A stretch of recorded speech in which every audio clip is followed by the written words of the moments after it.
नमस्कार प्यारी सखियों। आज मैं आपको करवा चौथ का व्रत के बारे में बताने वाली हूँ। करवा चौथ का व्रत भारतीय महिलाओं के लिए बहुत ही खास होता है। प्रत्येक वर्ष कार्तिक महीने के कृष्ण पक्ष की चतुर्थी को करवा चौथ मनाया जाता है। एक बार की बात है, एक साहूकार के 7 बेटे और एक बेटी थी। बेटी का विवाह हो चुका था। बेटी अपने मायके में आई थी। बेटी का नाम करवा था। सातों भाई अपनी इस इकलौती करवा बहन को बहुत ही ज्यादा प्यार करते थे। अपनी बहन का पूरा ध्यान रखते थे। जब करवा मायके में आई हुई थी तो एक दिन शाम को सभी भोजन करने के लिए बैठे। कार्तिक मास कृष्ण पक्ष की चतुर्थी थी।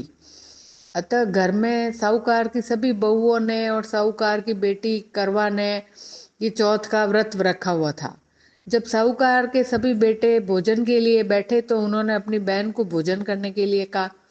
तो भाइयों का भोजन करने के लिए बुलाने पर बहन ने कहा, भाई अभी चांद नहीं आया है, जब चांद आएगा तब मैं चांद को अर्घ्य देकर व्रत पूरा करके ही भोजन करूंगी। करवा के ऐसा कहने पर भाइयों को चिंता हुई कि बहन भूखी है और चांद तो अभी भी नहीं आया है। ऐसे में 7 भाइयों में से सबसे छोटा भाई बाहर किसी दूर के पेड़ पर जाकर उसमें आग जलाकर उसमें एक छलनी लगाकर बहन के पास आया और बहन को कहने लगा, देखो बहन, चांद आ गया है, अब खाना खा लो। बहन ने अपनी भाभीियों को भी कहा कि देखो चांद निकल आया है, आप लोग भी अर्ध और व्रत पूरा करके खाना खा लो। तब भाभीियों ने कहा कि ये चांद आपका आया है ननद रानी, ये हमारा नहीं है। ऐसा कहने के बाद करवा अकेले ही भोजन करने के लिए बैठ जाती है और जैसे ही भोजन का पहला ग्रास अपने मुंह में लेती है तो उसे छींक आ जाती है।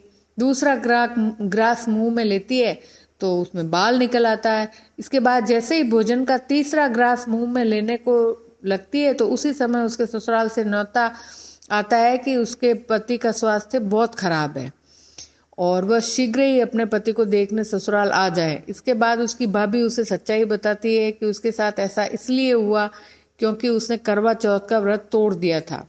उसके भाइयों ने आग जलाकर झूठ कहा कि चांद निकल गया और उसने सच मानकर अपना व्रत तोड़ लिया। इसी कारण उसका पति बीमार हुआ। सच्चाई जानने के बाद करवा अपने ससुराल को जाती है और वह प्रतिज्ञा करती है कि मैं अपने पति को कुछ नहीं होने दूंगी। दुर्भाग्यवश जब करवा अपने ससुराल पहुंचती है तो उसका पति प्राण त्याग चुका होता है। पति के प्राण चले जाने पर करवा अपने दुख को सहन नहीं कर पाती और सभी से कहती है कि मैं अपने पति का अंतिम संस्कार नहीं होने दूंगी।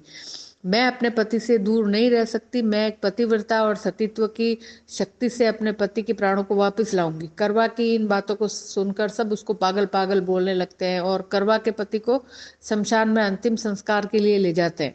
करवा भी अपने हट और पति के वियोग में शमशान चली जाती है और वहां सबको अपने पति की चिता जलाने से इनकार करती है। करवा की बार बार जिद करने पर सभी पारिवारिक लोग करवा की बात को मान लेते हैं और करवा के पति का अंतिम संस्कार नहीं करते हैं।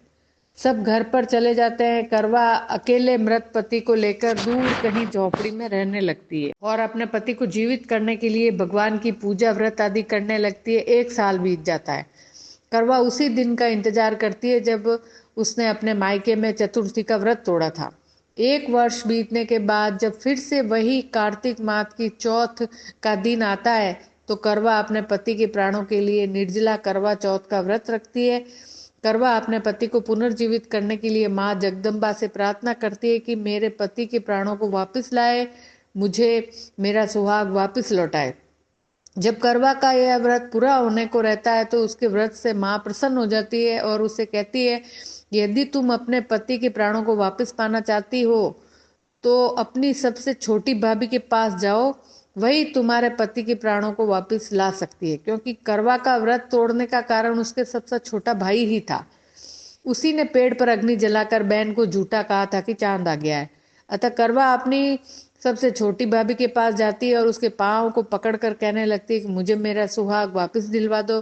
बार बार कहने पर करवा की भाभी अपनी छोटी उंगली को चीर कर उससे रक्त अमृत निकालती है और करवा के पति के मुंह में डालती है।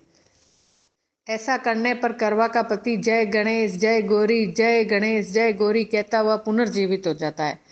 इस प्रकार भगवान की कृपा से करवा का पति वापस आ जाता है। तब करवा माँ गौरी से प्रार्थना करती है कि हे गौरी माँ, जिस प्रकार आज आपने इस करवा को फिर से सुहागिन बनाया और चिर सुहागन का वरदान दिया, ठीक उसी प्रकार हे माँ सभी स्त्रियों को सुहागन का वरदान मिले। इसी प्रकार इस कहानी का अंत होता है।